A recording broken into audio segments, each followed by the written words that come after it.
사람은 사랑 없이도 살 수 있습니다. 하지만 사랑을 깊게 해본 사람은 그 사랑을 잃고도 살아가는 법을 배워야 합니다.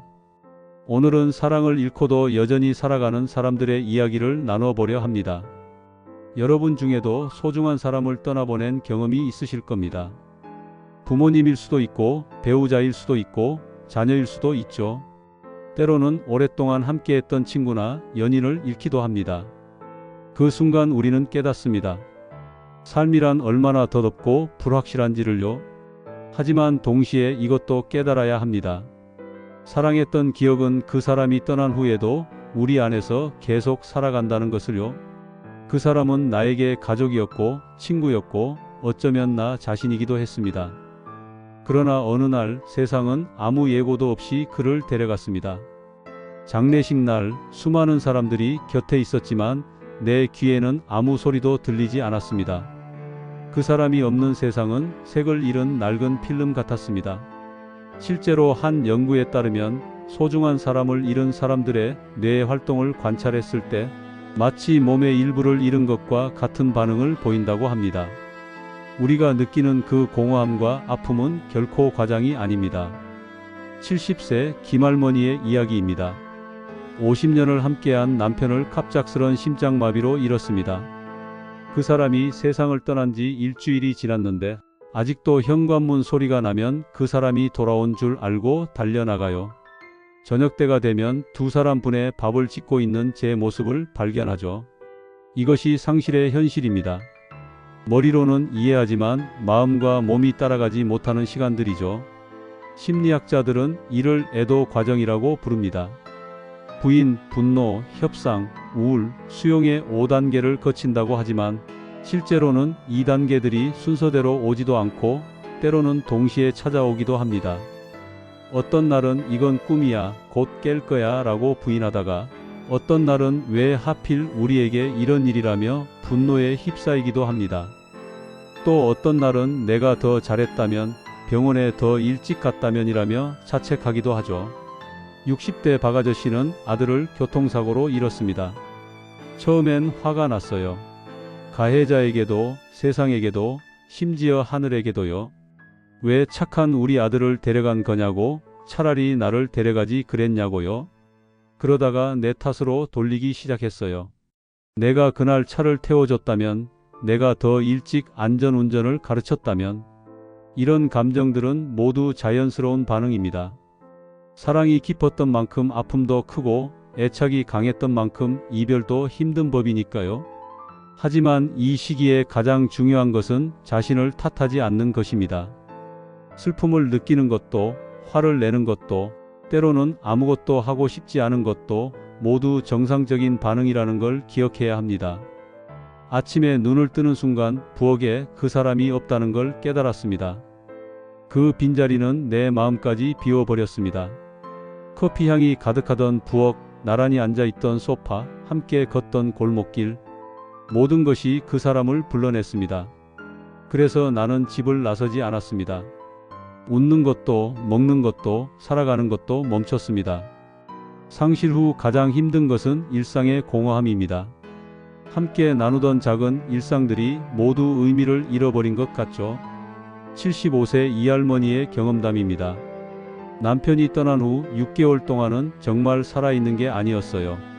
밥을 해도 혼자 먹기 싫어서 라면으로 때우고, TV를 봐도 재미없고, 친구들이 만나자고 해도 나가기 싫고, 그냥 하루하루가 버티는 시간이었죠.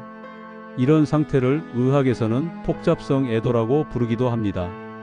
일반적인 슬픔을 넘어서 일상생활에 지장을 줄 정도로 깊고 오래 지속되는 애도 과정이죠. 특히 오랫동안 함께 살았던 부부의 경우 정체성의 혼란을 겪기도 합니다. 나는 누구인가? 50년 동안 누구의 아내였던 사람이 갑자기 혼자가 됐을 때 느끼는 혼란은 상상을 초월합니다. 또한 실용적인 문제들도 닥쳐옵니다. 평생 집안일을 나누어 했던 부부라면 한쪽이 떠난 후 모든 것을 혼자 감당해야 하는 부담감도 큽니다. 남편은 평생 경제활동을 담당했고 저는 집안일을 했어요. 그런데 남편이 떠나고 나니 은행 업무부터 보험 처리까지 뭐 하나 제대로 할 줄 아는 게 없더라고요. 이런 현실적인 어려움들이 슬픔을 더욱 깊게 만들기도 합니다. 하지만 여기서 중요한 것은 이 모든 감정과 상황이 일시적이라는 점입니다. 지금 당장은 영원히 이럴 것 같지만 시간은 정말로 상처를 치유합니다. 다만 그 속도와 방법은 사람마다 다를 뿐이죠. 무엇보다 이 시기에는 자신을 돌보는 것이 중요합니다. 제대로 먹고 잠을 자고 가능하다면 가벼운 운동이라도 하는 것이 회복에 도움이 됩니다. 그렇게 몇 달을 버티던 어느 날 서랍 속에서 사진 한 장을 발견했습니다. 우리 둘이 웃고 있는 사진이었죠. 그 순간 깨달았습니다. 이 사람은 내가 이렇게 무너져 살기를 바라지 않겠구나. 그래서 아주 작게 시작했습니다. 하루에 단 10분이라도 밖에 나가 햇볕을 쬐는 것, 버스 정류장에서 동네 어르신께 인사를 드리고 도서관에서 책을 한 권 빌렸습니다. 그렇게 아주 조금씩 내 삶에 다시 빛이 들어왔습니다. 회복의 시작은 보통 아주 작은 순간에서 시작됩니다. 어떤 사람에게는 창문 너머로 보이는 아름다운 석양이, 어떤 사람에게는 길에서 만난 고양이의 울음소리가, 또 어떤 사람에게는 오랜 친구의 안부 전화가 그 계기가 되기도 하죠. 82세 최할아버지의 이야기입니다. 아내가 떠난 지 1년이 넘었을 때였어요. 어느 날 아침 베란다에서 화분을 보다가 깨달았죠. 아내가 그렇게 아껴하던 장미가 시들어가고 있더라고요. 그 순간 내가 이렇게 포기하면 안 되겠구나 싶었어요. 아내가 사랑했던 것들을 내가 지켜야겠다는 생각이 들었죠. 회복은 결코 망각이 아닙니다. 떠난 사람을 잊는 것이 아니라 그 사람과의 추억을 소중히 간직하면서도 현재를 살아가는 법을 배우는 것입니다. 심리학자들이 권하는 회복 방법들을 소개해 보겠습니다. 첫째, 루틴 만들기입니다. 아무리 작은 것이라도 매일 정해진 시간에 하는 일을 만드는 것이 중요합니다. 아침에 일어나 차 한 잔 마시기, 저녁에 짧은 산책하기, 일주일에 한 번 장보기 등 간단한 것부터 시작하면 됩니다. 둘째, 사회적 연결 유지하기입니다. 혼자 있고 싶은 마음은 자연스럽지만 완전히 고립되는 것은 회복에 도움이 되지 않습니다. 가족, 친구, 이웃과의 최소한의 연결을 유지하는 것이 중요합니다. 67세 정할머니는 이렇게 말합니다. 처음엔 누구도 만나고 싶지 않았어요. 모든 사람이 동정하는 눈으로 바라보는 것 같고 위로의 말들이 오히려 상처가 되기도 했거든요. 하지만 아파트 관리사무소에서 배우자를 잃은 분들끼리 모임을 만들어 주셨어요. 처음엔 억지로 나갔는데 같은 아픔을 겪은 분들과 이야기하니 마음이 한결 편해지더라고요. 셋째, 의미 찾기입니다. 떠난 사람과의 관계에서 의미를 찾고 그 의미를 현재의 삶에서 실현하는 것입니다. 예를 들어 아이를 잃은 부모가 다른 아이들을 위한 봉사활동을 하거나 배우자를 잃은 사람이 그 사람이 좋아했던 활동을 계속하는 것 등이 있습니다. 넷째, 전문가의 도움받기입니다. 혼자서 감당하기 어려운 슬픔이라면 전문가의 도움을 받는 것도 중요합니다. 상담사나 정신건강의학과 전문의와 상담하는 것을 부끄러워할 필요 없습니다. 사랑은 사라질 수 있습니다. 하지만 그 사랑이 남긴 힘은 사라지지 않습니다. 함께 웃었던 기억, 어려운 시기를 견디게 했던 손길, 나를 믿어주던 목소리, 그것이 남아 내가 오늘을 버티게 합니다. 그리고 언젠가 나 역시 누군가에게 이런 힘을 남길 수 있기를. 그것이 사랑을 잃고도 살아가는 법입니다. 사랑했던 사람을 잃는다고 해서 그 사랑 자체가 사라지는 것은 아닙니다. 사랑은 형태를 받고 우리 안에서 계속 살아갑니다. 이것을 심리학에서는 지속적 유대라고 부릅니다. 떠난 사람과의 관계가 끝나는 것이 아니라 새로운 방식으로 계속된다는 의미입니다. 78세 장할아버지의 이야기입니다. 아내가 떠난 지 5년이 됐습니다. 처음엔 아내 없는 삶을 상상할 수 없었어요. 하지만 지금은 아내가 다른 방식으로 제 곁에 있다고 느껴요. 어려운 결정을 내려야 할 때면 우리 마누라였다면 뭐라고 했을까 생각해 보곤 하죠. 그러면 답이 보여요. 이처럼 떠난 사람의 가치관, 철학, 사랑이 우리 안에서 내재화되어 삶의 지침이 되는 것입니다. 또한 상실을 통해 우리는 삶의 소중함을 더욱 깊이 깨닫게 됩니다. 평범한 일상이 얼마나 감사한 것인지, 함께할 수 있는 시간이 얼마나 귀한 것인지를 알게 되죠. 많은 분들이 상실을 경험한 후 이런 말씀을 하십니다. 예전엔 사소한 일로 화내고 중요하지 않은 일에 시간을 낭비했는데 이제는 정말 중요한 것이 뭔지 알겠어요. 가족과 함께하는 시간, 건강, 서로에 대한 사랑. 이런 것들이 진짜 소중한 거였어요. 상실은 또한 우리를 더욱 공감 능력이 뛰어난 사람으로 만들어줍니다. 같은 아픔을 겪어본 사람만이 줄 수 있는 위로와 지지가 있습니다.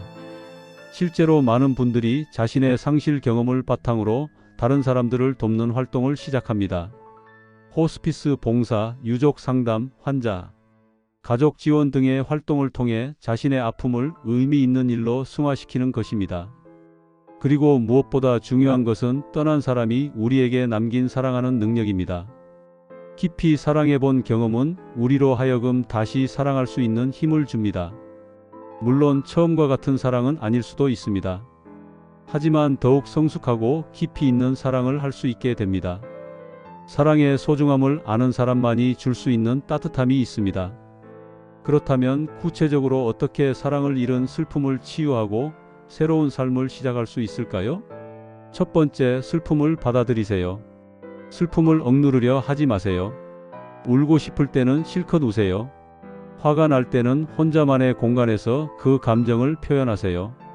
베개에 대고 소리 지르거나 일기를 쓰거나 믿을 만한 사람에게 이야기하는 것도 도움이 됩니다. 두 번째, 떠난 사람과의 새로운 관계를 만드세요. 매주 특정한 날에 그 사람과 이야기하는 시간을 가져보세요. 사진을 보며 근황을 이야기하거나 편지를 써보는 것도 좋습니다.